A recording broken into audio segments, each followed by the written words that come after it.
Hi, everyone, and welcome back to another episode of What the Forensics. My name is Rebecca, and once again, as I have been for the past 103 episodes, I am joined by the very lovely Journey and Nicole. This week, Nicole is going to be telling us all about the case of the Bathtub Girls, which is a Canadian case. So I'm really excited to talk about it because it's kind of a bit of a lesser known one, and it's always interesting to kind of see what's going on in your own country. So, just a few housekeeping things before we get started. If you could leave us some reviews or comments on wherever you listen to our podcast, we'd really love to read them, and they really help us out in terms of growth and making sure that we're covering things that you want to hear. Like, subscribe, and follow us wherever you can. We'd love if you could help us grow and reach more people, so we can kind of continue to spread this knowledge and these stories and cases, and get more awareness about them. And just remember that while you're listening, we do try our best with our research, but we are still actively learning with you. We are not professionals in the fields that we are discussing. So we can make mistakes. We are only human, but we will try our best to rectify them if we figure out we've made a mistake. So we really hope you enjoy learning with us. Just before we dive into the episode, I just wanted to give a quick note that we have a listener's discretion advised, as there are brief discussions of neglect and assault that involves children. So, with that being said, I'm really excited to get into this case because I haven't heard much about it, but it was recommended by one of our listeners, which was really cool. So, Nicole, do you want to tell us more about the Bathtub Girls case? I would. Yeah, so this was recommended to us a couple months ago now, but it just kind of the way that our topic rotations worked out. We're just getting to it now in July, but I do wish we covered this one sooner because it is a fascinating one and I'm really excited to chat about it with you guys. But the way that I've kind of formulated, I guess, this episode is we're going to do crime and then, trial and then go back kind of before that to do childhood and stuff like that because I feel like it'll give a lot away if I just start off with childhood and it just, adds some fun to not fun. Poor choice of words. Add some enter word there that you would like to use. But uh to start though, there has been a movie that was made about this case. I haven't personally watched it. It's called Perfect Sisters though. It came out in 2014, and the director said that he basically wanted the story to be as accurate as possible and that he supposedly fictionalized almost nothing. I'm going to have to give it a Wow. watch and see.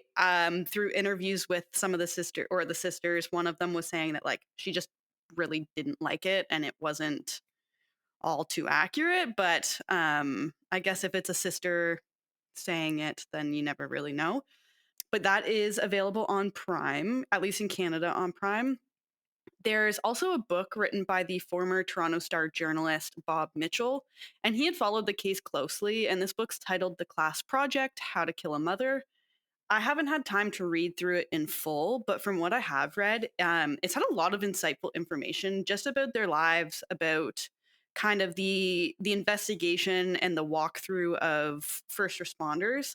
And it's more detailed than what you would get in the news articles. It's hard to kind of can't use as your sole source because it is more detailed, yes, but obviously we don't have access to those court documents. So we're kind of just taking him at his word for it at this point. And in the book, it was really fascinating because certain names and facts were changed, but this was because it was meant to protect the identities because of the Youth Criminal Justice Act. And the conversations throughout the book, though, and individual thoughts of those characters or the people in the book are said to have actually been spoken and recorded in the hundreds of pages of transcripts, in the audios and video recordings that were examined in writing this book. So supposedly all of the like conversation, the back and forth is in court document and in investigation documents. And then he's just moved that over into his book, which I thought kind of interesting. Yeah, that's really cool. Right. And Mhm. then he also kept the names of expert witnesses, police officers, medical officials, attorneys, and the presiding judge the exact same. So their names are just out there. Yeah. Oh, Oh, wow. wow. Cool. Yeah. Were you able to find any documents on Canley? Or because it was No, yeah, because of the YCJA, which Youth Criminal Justice Act, I'll most likely be referring to as the YCJA. All of their names were hidden. And even fair? like the court cases aren't available because they've served their time now, spoiler, and their like record's been expunged essentially. So that just Okay. in theoretically just doesn't exist. That's But fair. we'll talk about that in a little bit. Yeah. And just really quickly, if you want to hear us go into detail about the Youth Criminal Justice Act, you can check out episode 12, where we covered Jeremy Steinke and Jasmine Richardson of Canada. Yep. Yeah, another Canadian case. Yeah. So yeah, that being said, like I said, due to the YCJA, the sisters' identities and those involved have been sealed.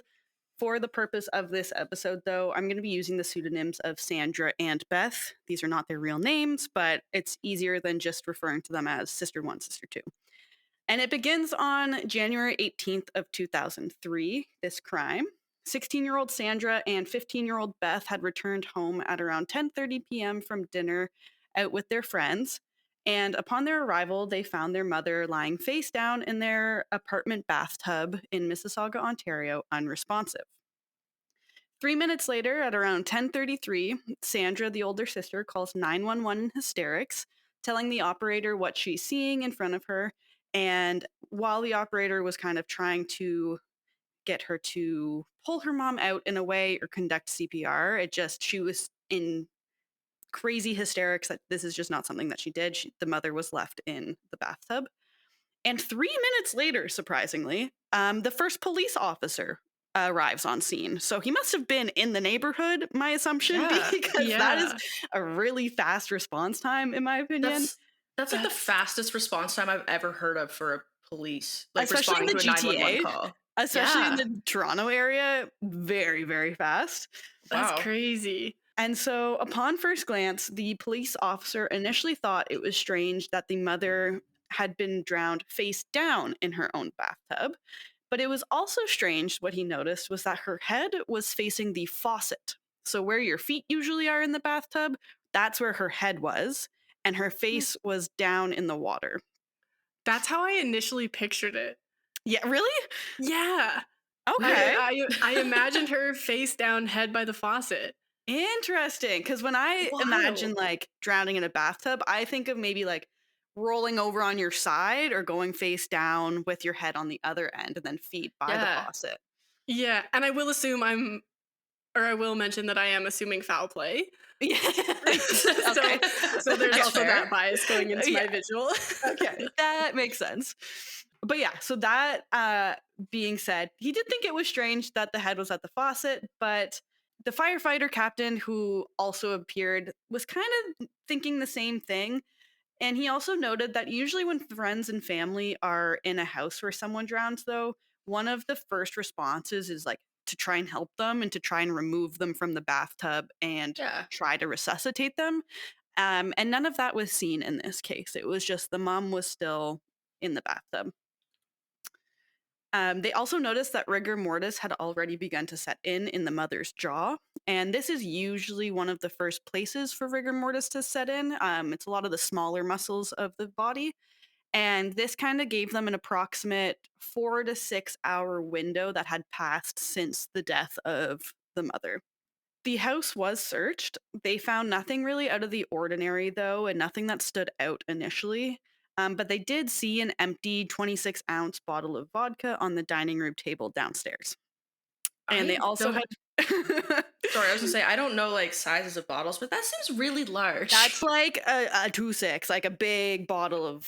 That's your Oh. big bottle of Oh. vodka. Damn. Yeah. Okay. Yeah. And that's how you know we're in Canada. A big 2-6. A big big old 2-6. 2-6. Yeah, the Canadian came through on that one. Apologies. But we all knew what you were talking about Yeah. when you said that. Yeah.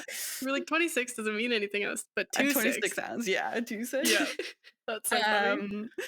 But they also found a glass I want to say they also found a glass on the side of the bathtub with vodka and lemonade in it too, or it had vodka and something in it. Could have been just vodka. But there was a drink on the side of the bathtub. And another thing that was noticed kind of later on, so I'm going to jump forward a bit, but I'll come back to it, is that one of the officers noticed, looking at the photos that had been taken that day, that the shower curtain was actually inside of the bathtub. And this is something that you would really kind of expect to be on the outside of the tub if you're going to have a bath yourself.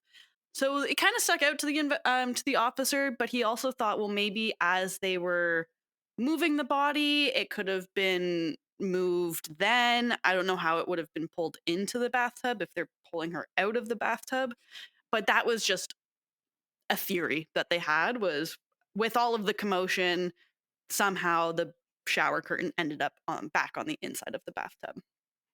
At 11:30 p.m. now, so about approximately an hour after Sandra called 911, a sergeant had arrived on the scene, and he is one of Canada's, or he was, may still be, one of Canada's top blood spatter experts. Oh, But he that's was cool. he was a friend. Is a forensic investigator, so he was brought in more for the forensic investigator side than the blood spatter, because there was no blood spatter in this case. But he was brought on to see whether anything else could be found that would indicate something more than just an accident at the moment. What was his name? Do you know off the top of your head? Off the top of my head, no, but I can get it to you in a second. Okay. Yeah, his name is Sergeant Bernie Weber, Oh, one okay. of Canada's top blood spatter experts. Cool. Yeah. So Weber had found, though, nothing that would really indicate foul play through his investigation. But he did think it was odd that, so he didn't find anything in foul play, but he still thought that it was odd to drown in your own bathtub, because this is just something that's quite rare and it doesn't happen all that often. And because of the rarity, I feel like police kind of initially assume suspicious death was involved. Mm-hmm. It looks like you found something, Journey. Yeah. Damn. Do we not like this Weber, this Sergeant Weber? I haven't looked into him. So Oh no. Okay. if this is the same guy, him and Lance Carrick have been demoted after being found guilty of assault causing bodily harm and forcible confinement. Oh. They had brutally beat a man after he inappropriately touched multiple female officers at a work Christmas party. Okay. So, like, Initially, yikes, kind of midway, okay. Not Protecting ideal. the girlies. Not ideal, but yeah. what year was this? 2016. Okay. So he was on a 2-year penalty. After his 2-year penalty, he will remain a first-class constable and will be subject to the Peel Regional Police directives governing promotional eligibility for sergeant, whatever that means. But yeah. So just if he can be promoted back to his previous role. Yeah, Huh. pretty much. So crazy. This Didn't happened... expect to hear about that for that guy. Yeah, this happened in 2012 at Brampton Pearson's Convention Center at a police Christmas party. What? I mean, good for you, but also at a police convention work Christmas party, you're gonna get caught. Yeah. It's full of police. So yeah, they just beat up this 62-year-old man from Guelph because he had inappropriately touched at least 2 female officers during this Christmas party. Was this man also an officer? Like, I don't see anything that says that he was, so I don't know why he was there. Maybe he was a +1, maybe he was like catering staff or something. They left him with a broken nose, blackened eyes, and other injuries, but he was drunk when he touched people. Yeah, so if this is the same Sergeant Bernie Weber... Probably, because it is in the Peel region, and he was with the Peel police, so... Yeah. Trial did take place in Brampton, so... All right, I think yes. Yeah. Okay. And some sources say there was 3 people. Anyway, that's not what our episode's on. Sorry for getting us distracted. I just was like, I'll Google him, see what his credentials are with it being the blood spatter expert. Yeah. So this God. gentleman, um, he was the forensic expert on this case. This may actually provide a bit more context to this now. That's so funny. Oh my god. Wild. Okay. Yeah, Craziness. I will say I didn't Google any of the police names. So if you want to do that throughout, actually I don't name any of them throughout, but if you go through the class project How to Kill a Mother, they're all listed there. They're all listed. So Oh feel my free goodness. to do some extra research on that one. That's wild. Okay, Wow. sorry for interrupting. Please No, continue. that's okay. Sergeant Weber, he couldn't find anything that would indicate foul play. He just thought it was odd to drown in your own bathtub, and that's kind of rare. Some stuff mentioned in the book was that like there were medications or stuff along like the sink ledge that hadn't been knocked over, so it's just like little things that you would expect if there was a fight or a struggle just weren't present in the bathroom or in the house. And so the sergeant ended up writing in his notes that it was a quote accidental death or death by misadventure end quote. By Um, misadventure. That's yeah, interesting. I've never really heard this either, which I thought was fascinating. I don't know what misadventure. I mean, I guess we can Google.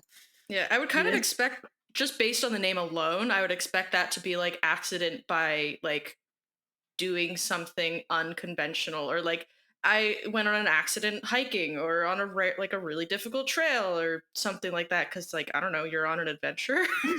Yeah. It seems interchangeable because Okay. this, just a quick search, is just saying a death that occurs due to an accidental or unintentional event without any criminal intent or negligence. So Okay. accidental Interesting. death, death by accident, tomato, tomato. Sure. But through the book, too, it was noting that there are some discrepancies between what the first responders were saying in terms of how the body was found. Some were saying that she was found face down in the water, which is what kind of corresponds with Sandra's accounts as well. Others were saying that she was sitting up in the bathtub.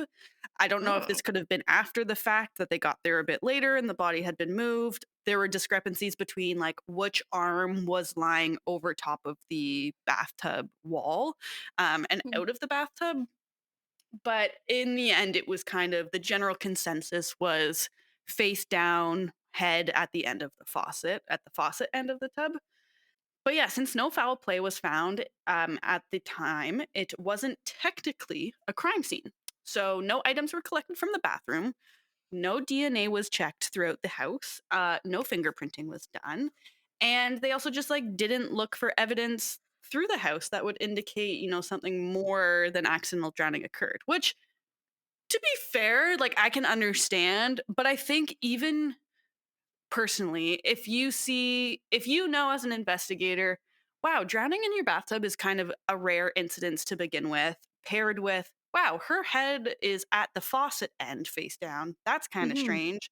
I feel like it's your due diligence to still gather minimal evidence and Yeah. do a bit of like investigation just to kind of be able to confidently rule out any additional foul play. Yeah, Exactly. Protect the crime scene at least a little bit. Yeah. yeah, and like they said they did a little bit of a search and didn't find anything that indicated foul play. So it's like, okay, couldn't you take pictures of the things that like that you didn't think were foul play? Like couldn't you still collect something and test it just to be sure? Mhm. Right? And it did Like seem like photos were taken of the area, but it was more like this is what happened. It wasn't like mhm. I could I have no idea. This is just me speculating, but I'm not sure if it was like in-depth crime scene photos. You got your ruler and your measurement tape, like all of that. Mhm. Yeah, so not a lot was done on the I also house. feel like, sorry, if you're bringing in a blood spatter expert, like you're assuming there's foul play, maybe treat it like a crime scene, perhaps. Like Yeah, and I don't know if he maybe. was just brought in because of the not lack of, but like the shorter what am I trying to say? Like how many of those professionals exist in that space? Like I don't know if Right. he's just the main forensic expert in the area who also just happens to be Canada's one of Canada's best top blood spatter analysis. Yeah. Or he Or could have if just you been the sergeant working the scene and just happened to be the exactly. expert. Yeah. Yeah, or if they like went out of the way to acquire this blood spatter expert, because like for there to be no blood, I don't see why they would have brought him on. Yeah, I I was Yeah, just just gonna think, fair. ask. yeah, I just think he was the sergeant in the geographical area responding to the scene who had Mhm. those like qualifications. Yeah, Right. that's Okay. fair. That makes sense. Yeah, so ultimately they didn't really sift through any house things. And 2 days later, though, on January 20th of 2003, a forensic pathologist had conducted an autopsy on the mother, and the pathologist ruled that the cause of death was freshwater drowning due to excessive alcohol in her system. Oh, interesting. At the time of her death, they determined her blood alcohol content was 415 milligrams of alcohol in 100 milliliters of blood, giving you a 0.415. Let me repeat that. A Holy point shit. a 0.415% blood alcohol content. And for reference, the legal limit in Canada is 0.08. That's that's almost 5 times Yeah. the legal limit. Holy shit. Jeez. Hence the empty 2.6 in the living room. Yeah. Wow. Wow. Yeah. So, That's crazy. and I think like 0.5 is like death almost. Like you're Yeah. getting close to alcohol poisoning, you're dying at this. Yeah. Uh-huh. Yeah. So blood alcohol of 0.415. The autopsy also determined that no trauma had been found on her body or any other indicators of foul play. But the pathologist did note that any signs of bruising or trauma may not have been seen if her head or her body was gently pressed under the water. So he Mm. seemed aware of the fact that, like, it's not impossible, but there's no force that we saw. But I can't exclude that possibility. And I guess 0.4% actually is considered fatal in terms of blood alcohol content, not 0.5. Wow. Which wild that she was like at the fatal Yeah. limit. Threshold, yeah. Yeah. Yeah. Wow. Yep. That's yeah, I feel like the likelihood of drowning in your own bathtub is like tenfold Mhm. with any alcohol in your system in general, but especially when you have a lethal amount in your blood. Right. Wild. And so I guess this for the investigators, like, kind of confirmed or strengthened their thoughts of it being an accident. Like, if that's your blood alcohol content, okay, I can kind of understand how you may not realize you're drowning yourself in a bathtub. Did they explore the option of her being like suicidal at all? Good question. No. Okay. I don't I don't know if the investigators ever explored that, but I will get into it a bit later. They from their understanding, she wasn't in a place of that mental health Mm-hmm. bleakness to be considered suicidal. Right. And nothing else really gave them the indication that that would be the route that they went, or like that would make sense for what's going on. Okay. I also think that's just not a common way to take your own life, Yeah. which I think could have supported the fact that it was more of an accident, because not many people are drowning themselves. Like, it's one of the worst ways to go, and I Mhm. Yeah, think and that it's would very be hard to drown yourself too. exactly. I think it's like Yeah. nearly impossible without like basically being severely intoxicated or drugged or like having something to physically hold you down there despite like struggle.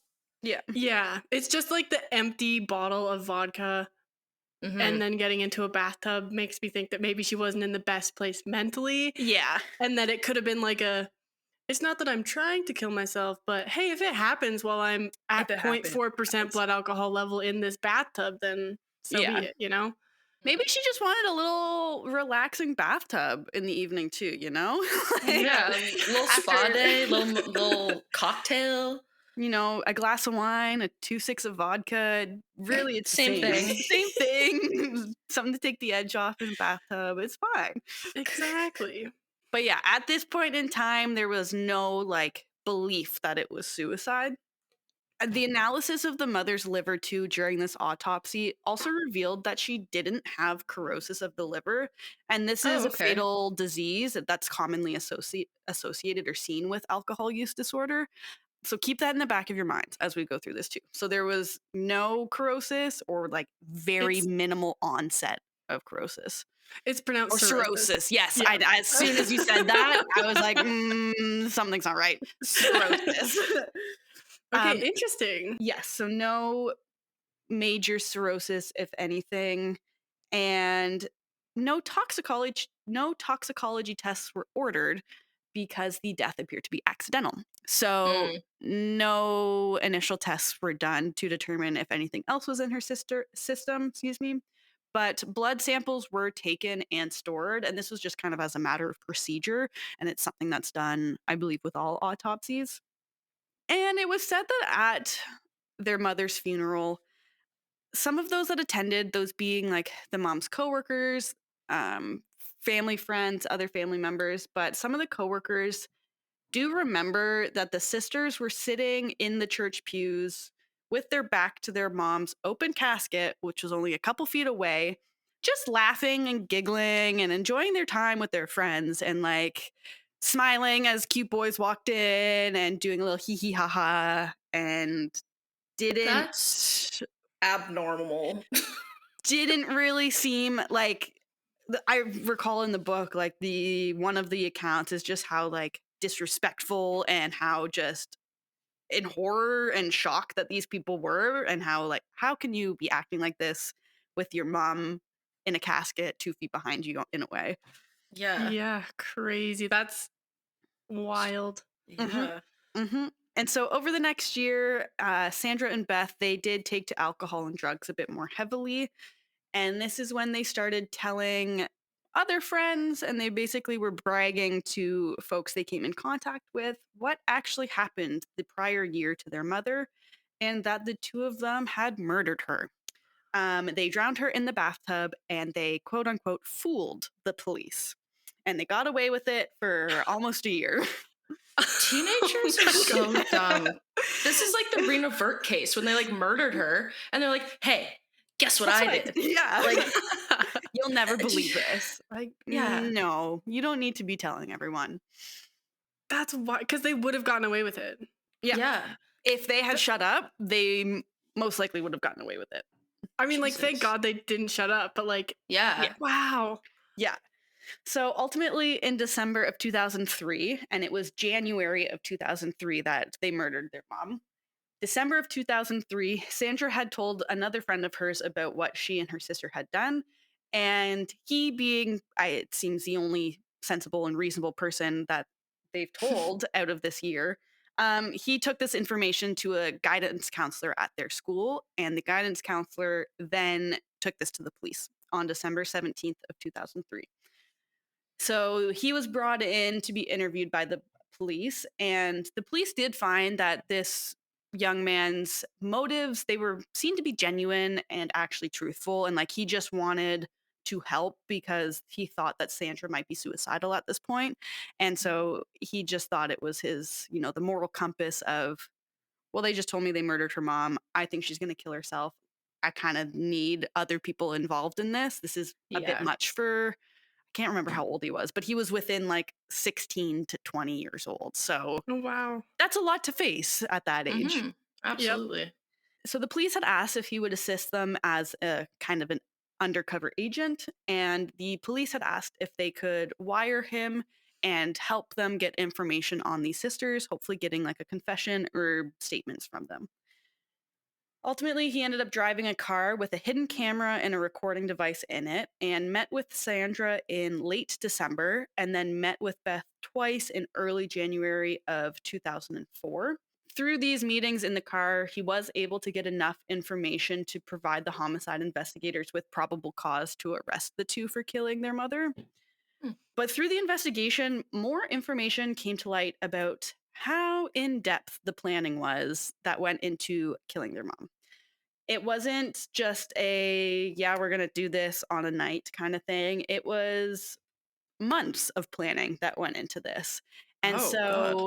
so There's like chat logs and everything, but they spent months figuring out the best way to kill their mom, how they would kill their mom. And they had, I want to say, at least 3 friends kind of in the whole conversation during these months about that knew that what they were planning. Some of them were like, oh, well, they're not actually going to do it. I think these are just teens being angsty and angry and going to say they're going to kill their mom. And that's understandable too. I think if my friend said something like that, I don't think I would take them 100% serious at first, because I'm like, that is such a drastic measure. Right? Like, I agree. And then kind of as the months go on, some of them are like, oh, like, you're still pretty adamant about this. And like, you're finding all of the ways to fool the police now. So it's like, there's deliberate thought going into this. So they were searching online on the internet, different ways to kill their mom and looking up. Like, they were very, very smart girls too, that I'll get into, like very intelligent girls. But the friends that they were talking with too also seemed very knowledgeable, and like it seemed like a conversation that the 3 of us would have on like what to keep in mind because of what forensics and police and investigations can do. Like, they seemed very aware of all of that, and Oh, were working wow. to find working to find ways to prevent getting caught in that sense. damn. That's so scary. Right? At And like, 15? it was like 15, 16 up to, I think the age Oh, yeah, range 15, of the 16. Okay. friends was like 15 to 18 was like the range, with Beth being the youngest. That's Um, so or young 16. I think it to was 7. plan this. Yeah. Mhm. Yeah, like grade 10 to 12. I want to say they were all in. They all went to Oh my school. god, that's Um, nuts. but one of the friends was even going on to talk about, like the differences, but how the body shows the differences between asphyxiation and freshwater drowning, and how like your capillaries in the body are altered differently, and like all of this really nuanced information that you just wouldn't really expect from a grade 10 to 12 person. Mhm. So there was a lot of thought that went into this, and their friends also kind of helped them plan an alibi. So their whole plan was, after the 2 of them were going to kill their mom, they were going to meet at a restaurant afterwards to kind of like solidify that alibi and say that they had friends and witnesses and everyone to see them. And so through the investigation, it was revealed that Sandra and Beth had drugged their mom with Tylenol 3s, which I'm going to refer to as T3s.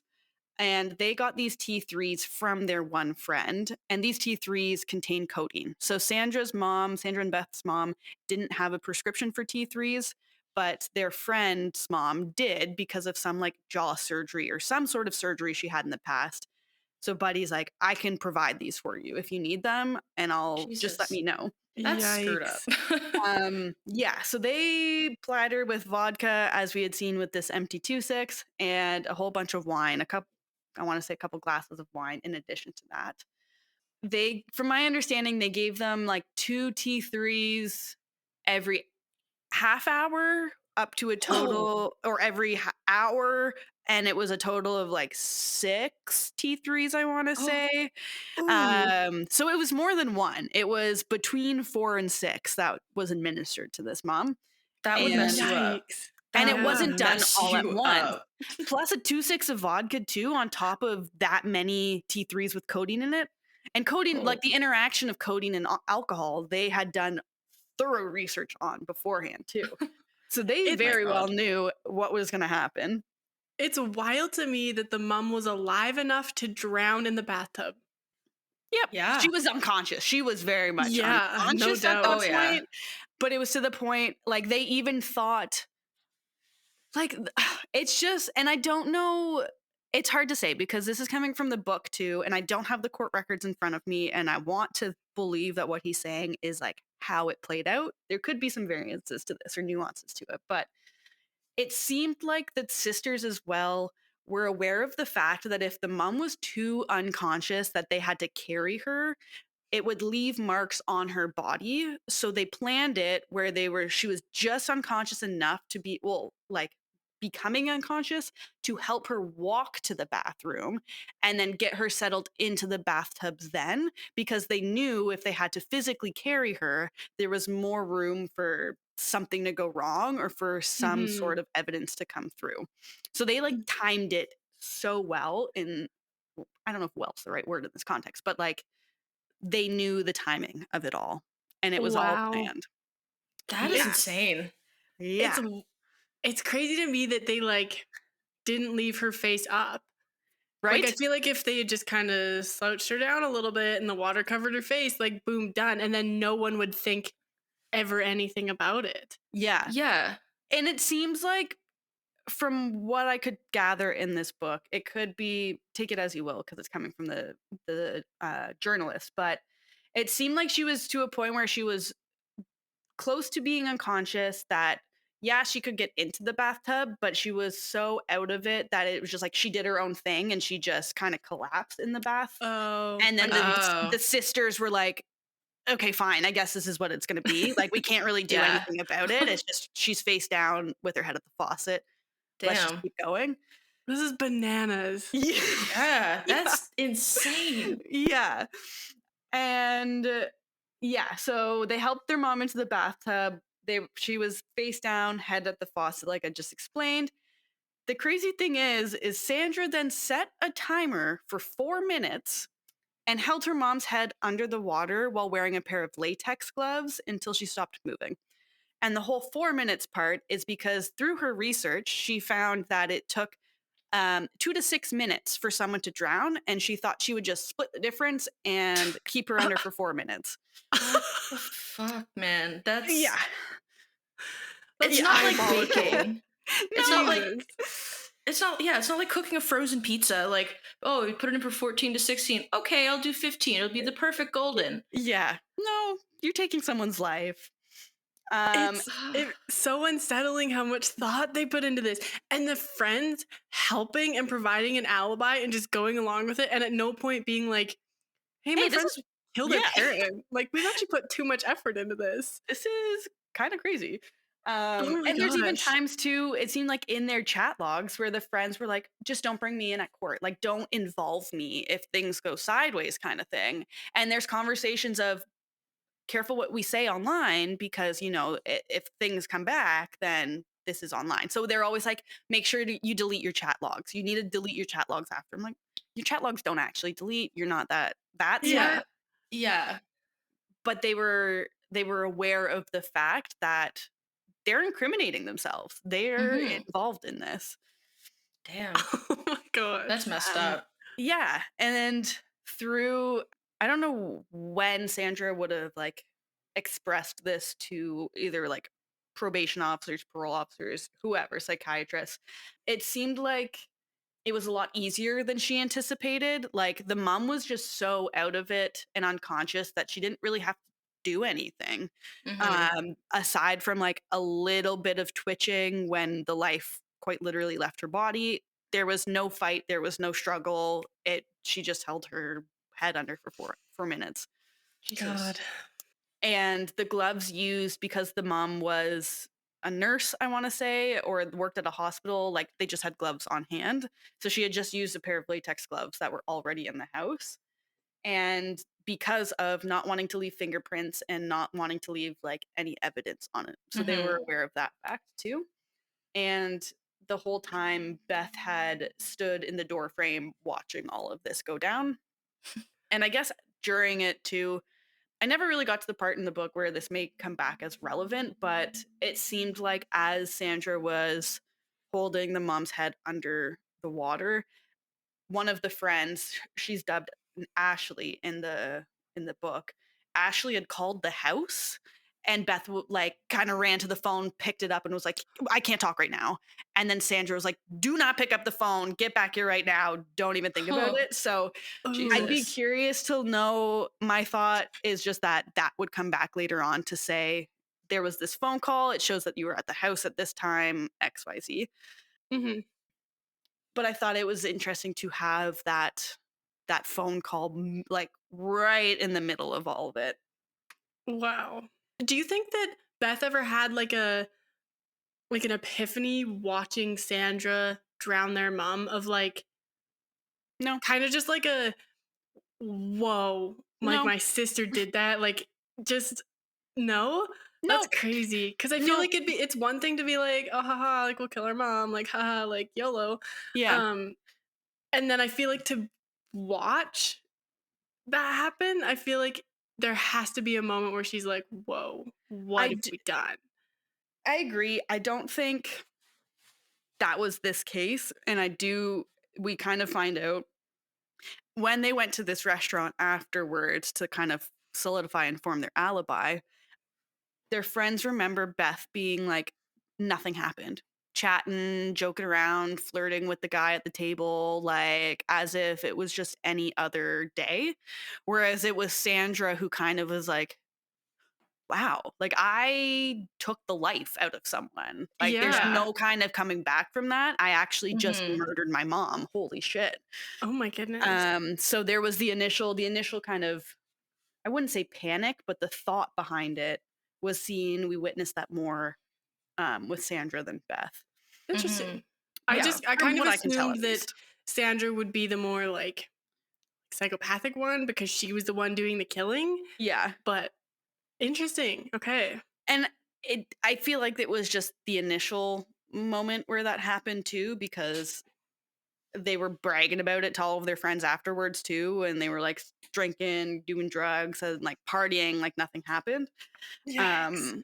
And I remember reading in a couple sources that like kind of the biggest concern after all of this happened too was that they'd have to wait a little bit to be able to party with their friends because they had to like They had to grieve. They had to grieve, they had to pretend to be sad and all of these things. So that was like a huge bummer for them was I can't go get wasted and high with my friends so soon after. Jeez. Oh my goodness.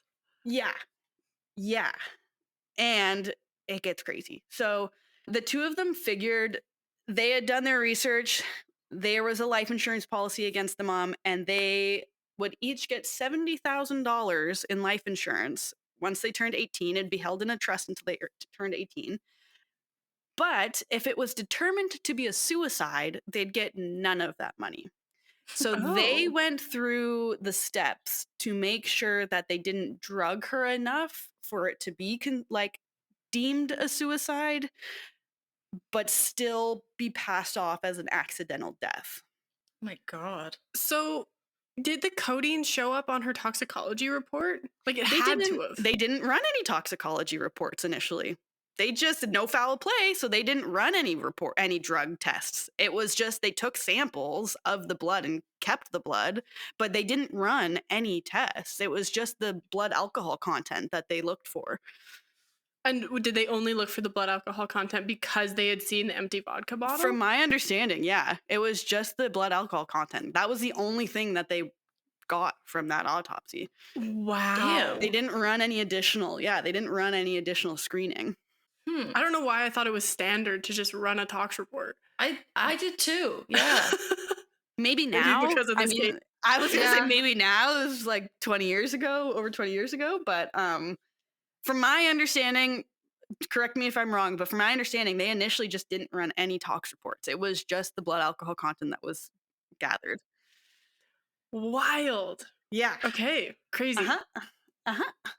And yeah, so like I had kind of said, with knowing that if it was determined to be a suicide, they wouldn't get any money, they put a lot more thought into it.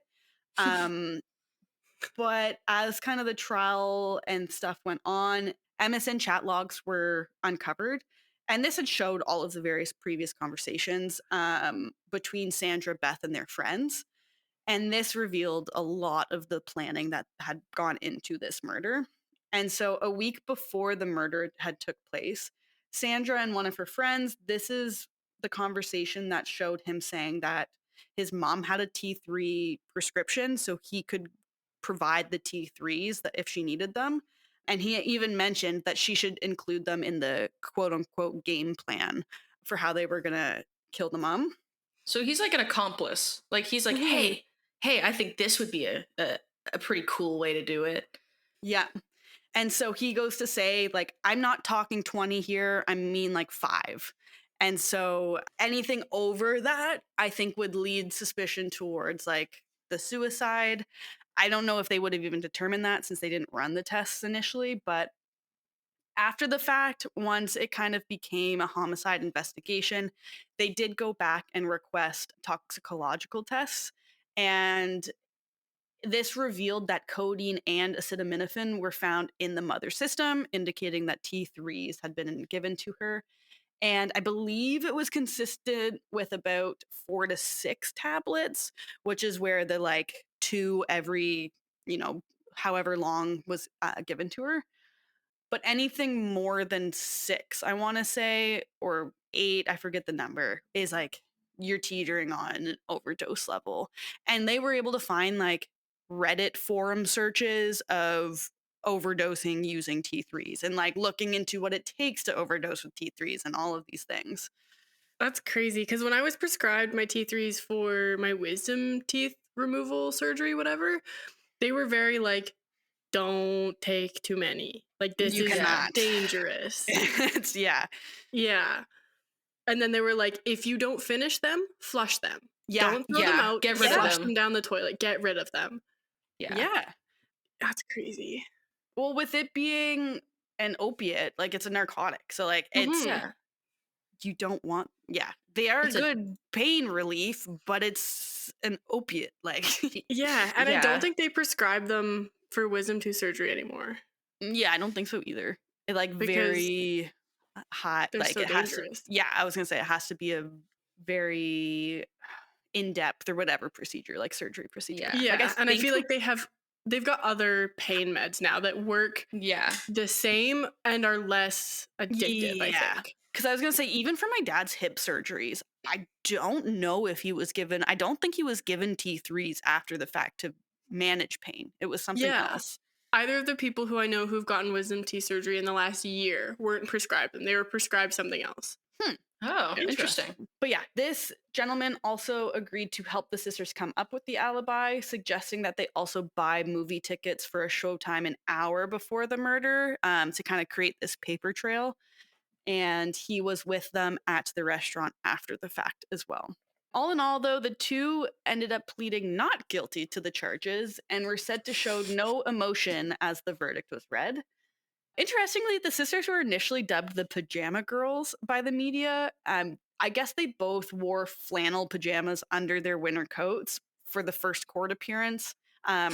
They're described to have been like very disheveled. Like Sandra kind of was nicknamed the hobo in school because she became like very disheveled, just didn't really care about her looks.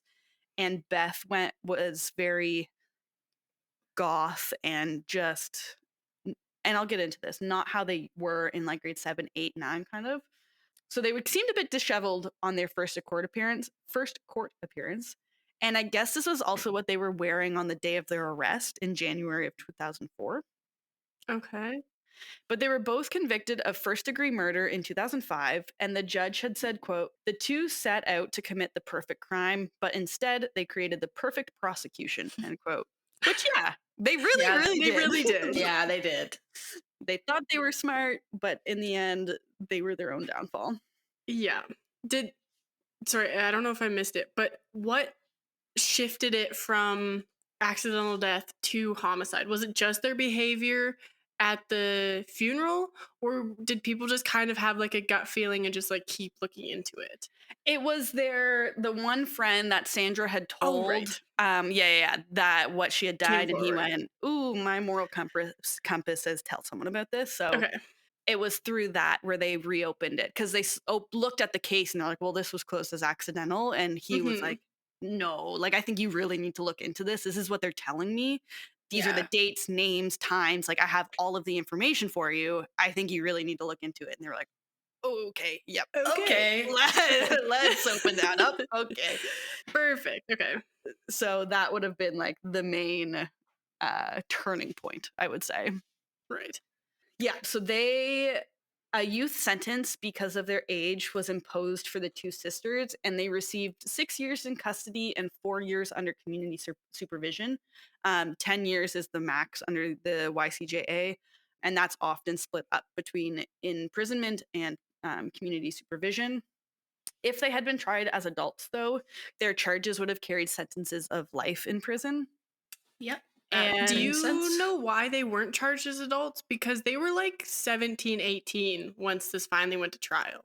yeah, I think it was just because they were 15, 16 at the time. Mm-hmm. Yeah, 16 and 15, and I think it was a bit of the home life circumstances was like there were I don't want to say mitigating factors, but there was reason for them to believe that there could be some rehabilitation, and that's like the kind of the whole Mm-hmm. purpose of the YCJA. Okay. Mm-hmm. Yeah, so and I think this is my speculation in it. If the case had been, or the crime itself had been more gruesome and more Mm-hmm. violent, I think maybe they would have considered an adult sentencing route. Right. But they did serve their time in an adult federal prison, I believe. Oh, Don't wow. hold me to that. Okay. But I do believe they spent some time in like a full prison with other women. Yeah. Hmm. Okay. Um, Wild. but the young man who was found to have been chatting with the sisters and helping them plan the murder, supplied them with the T3s, he actually was ultimately found guilty of conspiracy to commit murder, and he received an 18-month sentence. Yeah, It, conspiracy. That sounds about right. this was later reduced to 8 months confinement and 4 months under supervision, though. Oh. And the Supreme Court actually became involved in this. And it was initially asked, like, the Supreme Court was initially asked to kind of determine the stage at which someone becomes a part of a conspiracy. Because, in Alberta and Quebec, they kind of deem conspiracy as limited to people who aid or abet the agreement to commit a crime, whereas BC and Ontario, they kind of have a broader approach, and this is including people who knowingly did something to make it easier for the conspirators to commit a crime. So with I would them, agree with the BC Ontario one. Like, yeah, and like this was Mm-hmm. happening in Ontario, so that would make yeah, sense as to why he was charged with conspiracy yeah. to commit murder. The Supreme Court opted for the more limited option, interestingly, and so he was just found guilty of liability to a conspiracy. I've never heard of that one. It's a thing, I guess. So, Hmm. Okay. I find it odd that he's like, they have evidence of him helping them plan and then giving them substances that were then used in the To murder. But I kill. guess it would be, like prosecuting the person who sold the mom the vodka yeah, I was going to say in a they sense. also don't have like the physical evidence because T3s technically they could have gotten from anywhere, and Yeah. I think she ended up like flushing or tossing I think there were two other T3s left that she didn't end up using. So she ended up disposing of those somehow outside of the home. Right. Um, and then the gloves that she used were disposed of en route to that restaurant to meet up with him and their friends. But yeah, so he ended up getting a bit of a lighter sentence because of that. Still a sentence nonetheless, and served some time. But yeah, it was liability to a conspiracy. Sandra, she was paroled after 3 years in custody, and Beth was paroled only after 4. And it said that as of 2011, Beth had wanted to go to law school. And in 2016, the Ontario law grad, she applied for admission as a lawyer and disclosed her youth murder conviction in response to a question on kind of like the form. Damn. So she studied law. She applied to be a lawyer, and her disclosure, I think it like the wording of it was kind of tricky and wasn't the best. And so technically she had done her time, but because it was within the 5 years, she felt like she had to disclose it. It was just like a trick question in a way. But this triggered a good character hearing. And so she agreed that the Law Society of Ontario could access her records, which she would soon regret. And she ended up saying that the LSO, the Law Society of Ontario, used the information against her and actually revealed her identity and conviction to witnesses and other people that they were inquiring about her good character. And Oh. as we know, with the Youth Criminal Justice Act, publication bans, all of these privacies, like her identity is protected under the law. You cannot do that. So this was a huge thing. She ended up going to the judge that first sentenced the sisters, asking him to rescind access to her youth record. He kind of went one step further and found that the LSO had no business to even consider her past. Because according to the YCJA, once you complete a sentence or once you've served your sentence, your convictions essentially like erased. Like you've done your time, and that's the whole purpose of the rehabilitation and whatnot. So just kind of paraphrasing, but the judge had noted that the whole point of the YCJA is to provide the opportunity of young offenders to move on with their life and enter the adulthood free of the stigmatization of a youth record. So it's very much centered around rehabilitation and community support and like getting children on the right track for serving a productive adulthood. So, in many ways, Beth's life story really illustrates the exact goal that the YCJA is like trying to, I don't, perform's not the right word, but like endorse or embody. And it's to rehabilitate these youth who have committed crimes so they can be productive members of society, no matter how horrendous the crime may be. If they're under the YCJA, their records are expunged essentially once they've served their time, which she had done at that time. And so this like rose a lot of, or rise, I don't know, it's brought up a lot of questions and discussion and debate about why do we even have a separate youth justice system then if the Law Society of Ontario is going to kind of disregard that and do its own thing. Yeah, that's fair. But in terms of Sandra, she is said to be a university graduate, a scientist, and a single mother. Both of them are actually mothers. And Sandra was accepted to attend the University of Waterloo for programs in science and engineering, and she had a scholarship as well. Sandra was described as a model inmate and completed and excelled at courses available in prison. I think she did like every course possible that she could. Wow. She did. She tutored other inmates, assisted the prison chaplain, and was involved in various work release programs. And interestingly, tried to find if there were other cases similar to it. It only brought up an actually kind of recent case of this, but the Bathtub Girls murder is said to be Canada's first time that sisters have been accused of matricide. Oh, So interesting. supposedly sisters prior to this had not been accused of matricide in Canada. That seems shocking to me with all of the crime that goes on. Yeah. I feel like that's just very specific wording. Like, Yeah. daughters have killed their mothers, but this was the first time sisters worked together to kill their mother. It's fair. Yeah. Yeah. And so to provide like a bit of context just in terms of like who they were as people and as kids and why maybe this led to how it went down, I guess. I don't know. The girls were described to be the smartest girls ever, really. Like the guidance counselor at the school had said that they were the smartest girls he'd ever seen in the last 30 years of him working at the school. But things kind of took a shift in grade 10. I think it was like grade 9, grade 10. They shifted from that good girl, grade driven personality to more of a rebellious, skipping school, very dark, very, I don't want to say emotional, but like they got high all the time. They got drunk. They were showing up to school, getting high in the bathrooms, that kind of thing. So it was like a stark contrast between who they kind of were and then who they were becoming. And Beth was once described as a hardworking, intelligent, logical student with an IQ in the 99th percentile, and she was said to have spoken 4 languages. Damn. Wow. So these are like, it seemed like they were very intelligent girls. Very intelligent. Years later, in an interview with Global News, Sandra had explained that she wanted to, quote unquote, expose her truth of what she went through during her childhood. And so she did kind of an exclusive interview, deep diving into the traumas of her childhood. So while I don't want to discredit what she had faced, I think it's also just important to know that this is coming from her herself. And so there could be some differences in what we hear and what actually happened. And I do believe she faced some like the abuses she explained. Just the wording of it, of exposing her truth and like coming out now, it just kind of felt a bit sensational to me. But I do think it is good for her to come out and speak her truth and like explain and provide context. I just don't want it to excuse what they did. Yeah, If fair. that makes sense. Yep.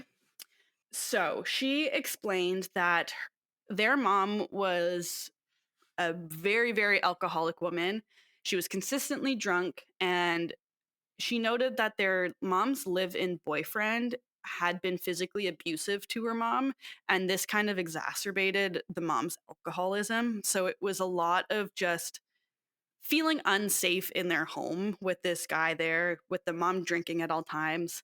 And she described her home as somewhere where, quote, dinner was for special occasions, end quote, and that she and her sister would be left home alone to look after their younger brother. And they essentially, like Sandra, their half brother was born when Sandra was 10. And at age 10, Sandra basically became a parent to their little brother. Right. So there was a lot of responsibility placed on these girls from a very young age. I find it very interesting that there was no cirrhosis of her liver, yet her mom was like an avid alcoholic.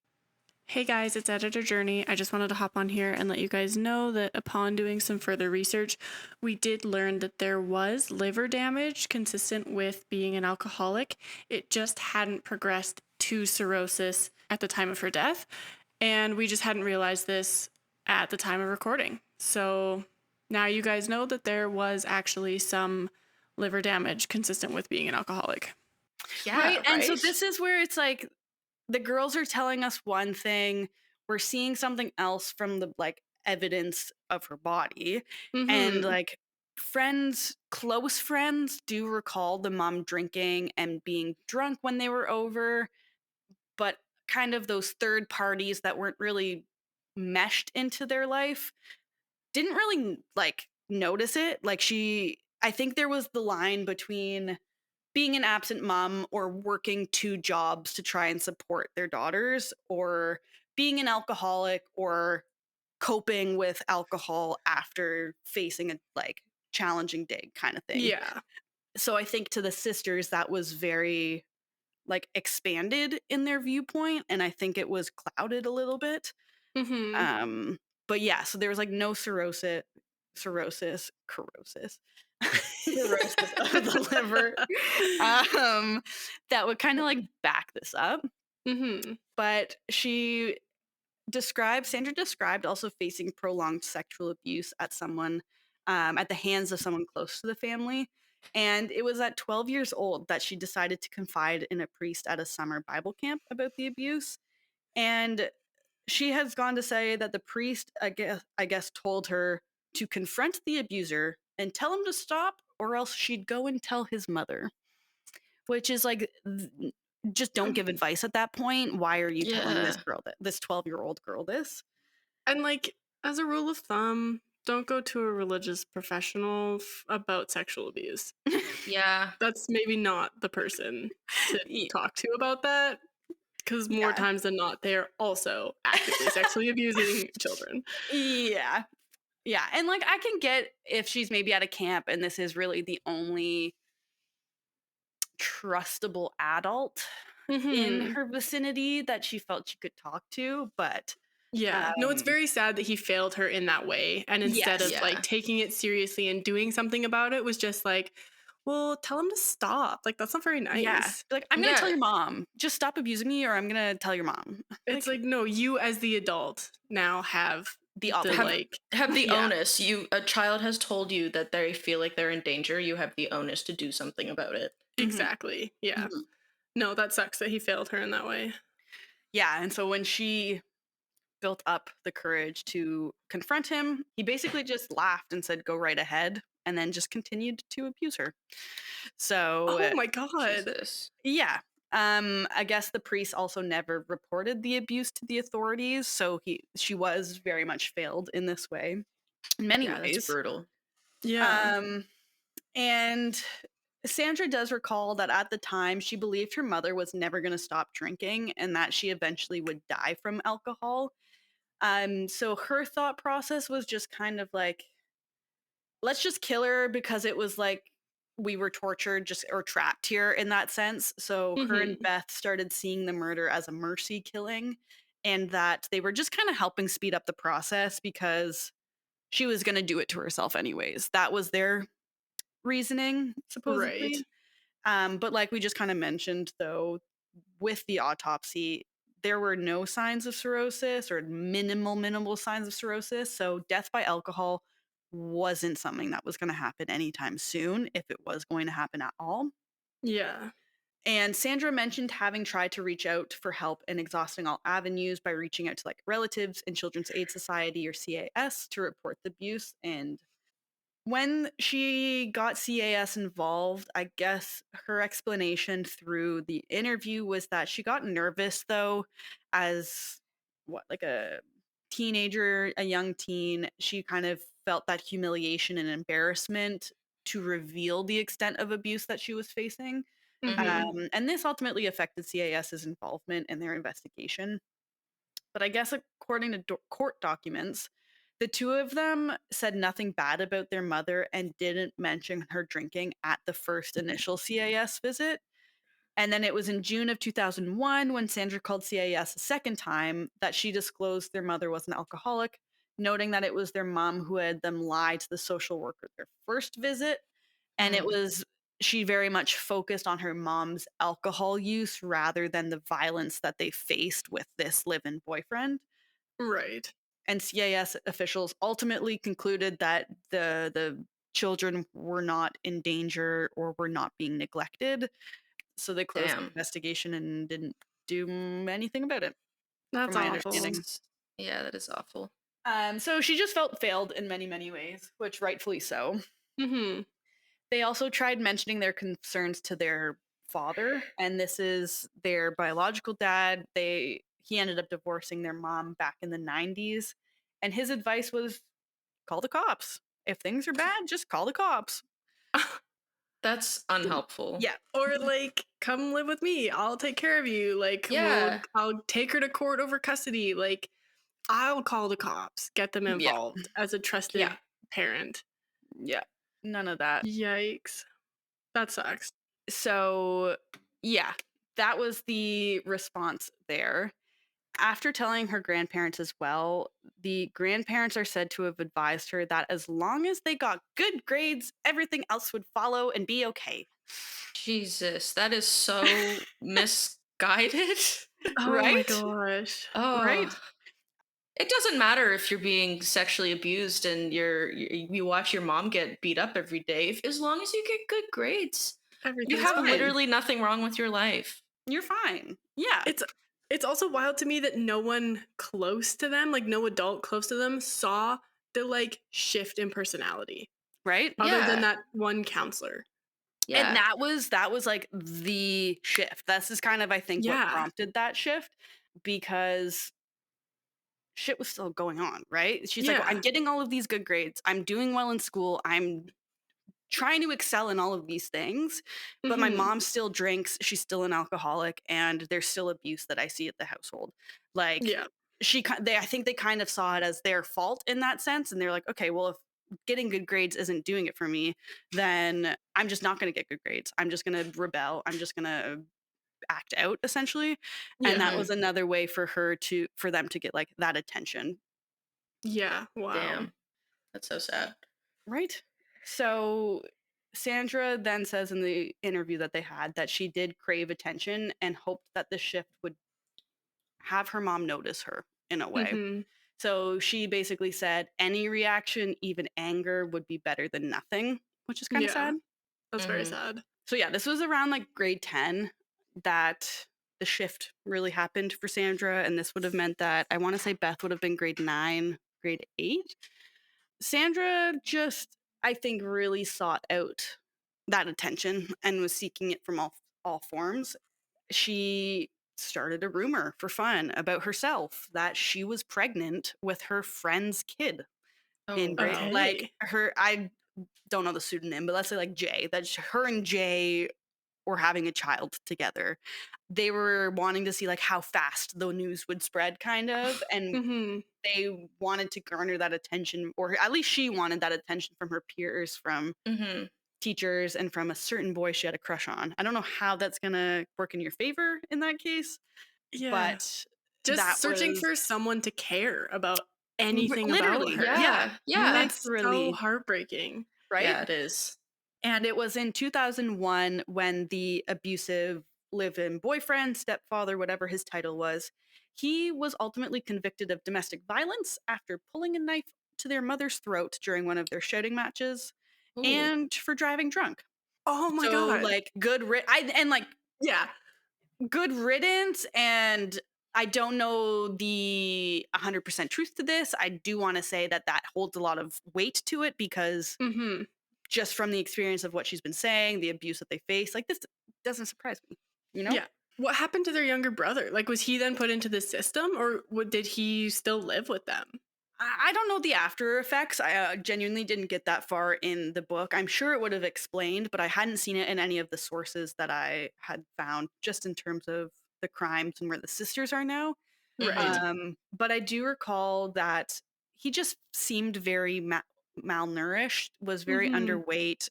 He They did have family in Holland in Europe, and Oh. so they would often spend some summers off in Holland, and so I guess the little brother would either be in Holland and or at his father's house.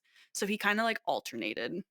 Oh, so his Okay. dad wasn't the abusive boyfriend. Correct. Yeah. Yeah. Oh, okay. I It's assumed he was the just abusive boyfriend. Okay. no, this is just another man in their Oh, life, okay. Jeepers. unfortunately. Yeah. Okay. Okay, that answers a lot of questions for me. Yeah. And something that the sisters also noted, and I think they said this to the CAS investigators, was that their mom also drove drunk all the time and Oh, many times with them in the car. Oh. And damn. so, yeah, this was just kind of a side note with him being charged for drunk driving. It was like, this was something she also did. So it wouldn't Yeah. surprise me if the two of them are off doing it together. Yeah. But with him out of the house, Sandra recalls thinking this would kind of help the mom stop drinking, that things would get better.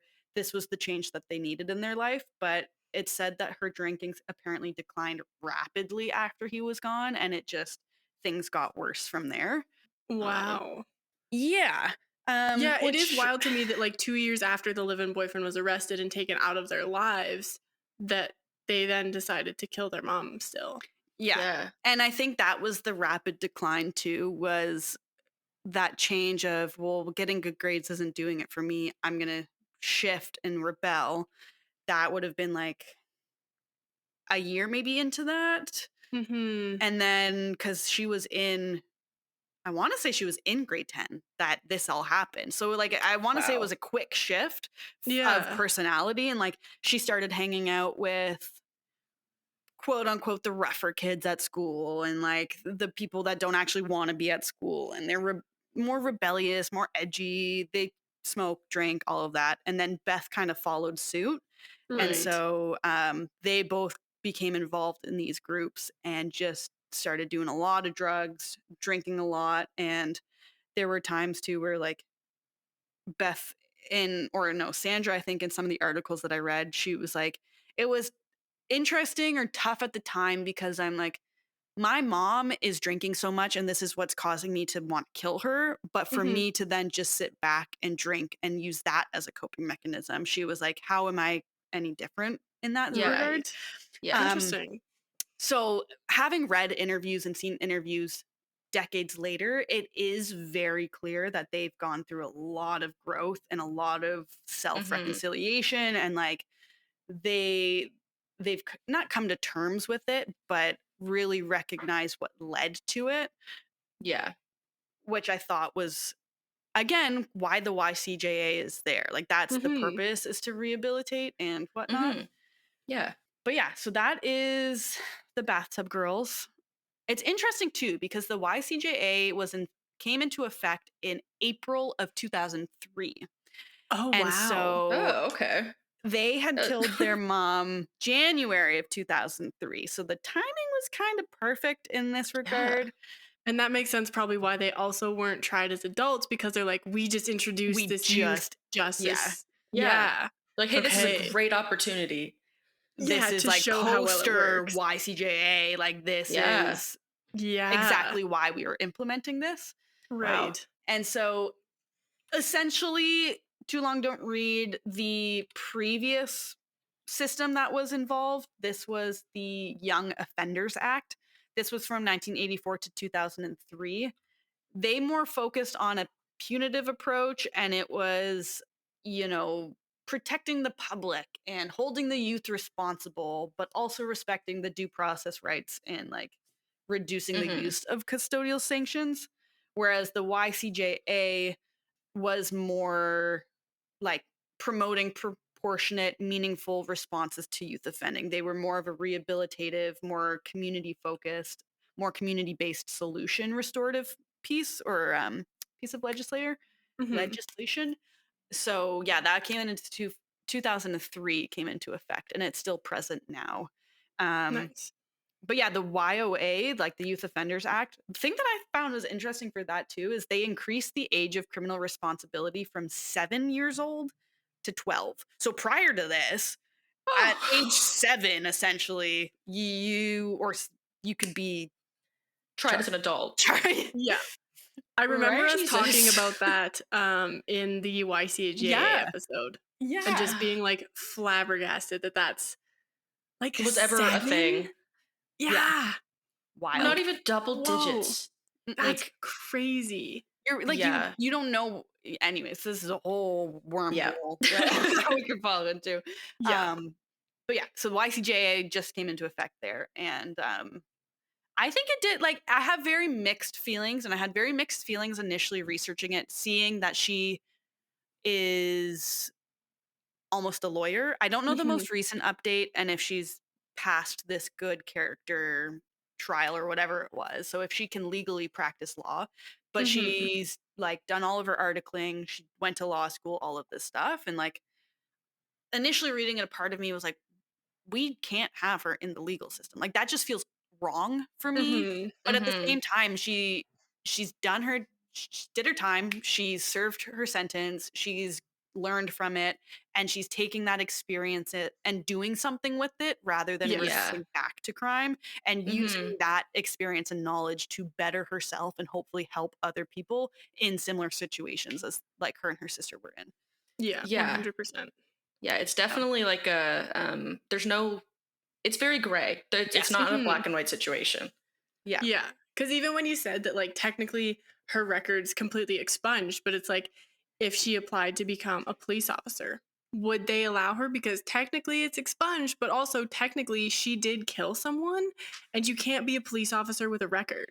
Any other occupation she would apply to, they're not going to ask those. No, because she doesn't have a record is the thing though. So if she Yeah. wanted to be a doctor, they're not going to ask her if she previously murdered someone. She could be a doctor. Yeah. So Wow. like any It's other so profession, she wouldn't be facing this good character standing. Yeah. yeah. Wow.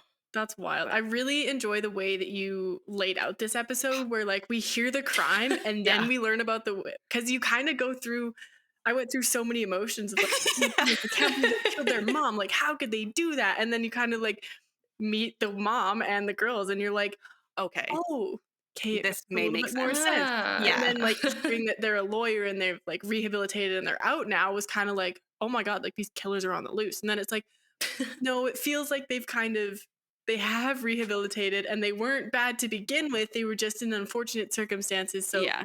I'm less afraid of her being a lawyer now, but I am still a little bit gun shy because like Yeah. her Yeah. sister did put in a lot of time and effort to planning to kill their mom. So it's just like Yeah. there was a lot. Yeah. Thank you. Uh-huh. Yeah. I Big just whirlwind. big whirlwind, and that was the film. Yeah. I'm definitely going to go read that book though. Do it. It's on Kindle Unlimited. The class project, How to Kill a Mother. I'm not fully through it yet, but I've been really enjoying it, as one Mhm. can for For a true crime for a true murder book. crime. Two girls killed their mom case. Yeah. Wow. Wild. Well, thank you so much. I was excited when our listener reached out with this case because one, it's someone recommending a case. That's so exciting. But also like it's happened in Mississauga, like in our lifetime, and I've never heard of this case besides when our listener reached out to us.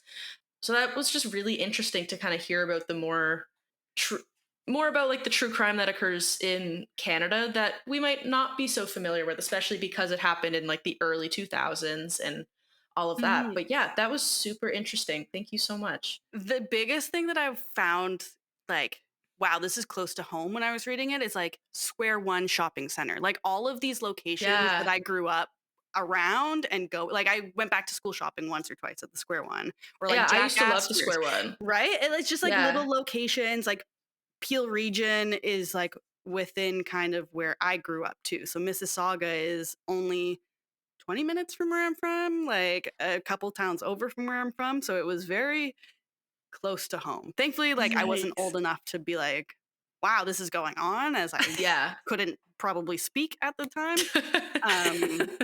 But it was, just seeing those like names and whatever. I know exactly where that is. It was just surreal. Yeah, it is. It's very surreal.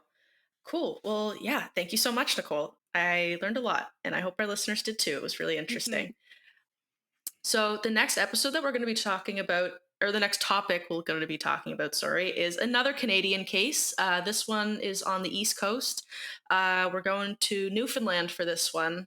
This one actually hits a little bit close to home for me. I have family friends who knew her. So we're going to be talking about the case of the disappearance and possible murder of Jennifer Hillier Penny. And this one is still kind of ongoing. So I'm really kind of excited to talk about what's still been happening and the updates in the case. But yeah, check in for another Canadian case next episode. Just before we go, if you guys wanted to give us any episode recommendations or just wanted to chat or wanted to find us, you can see all of our content on Instagram, YouTube, Facebook, and TikTok at What the Forensics.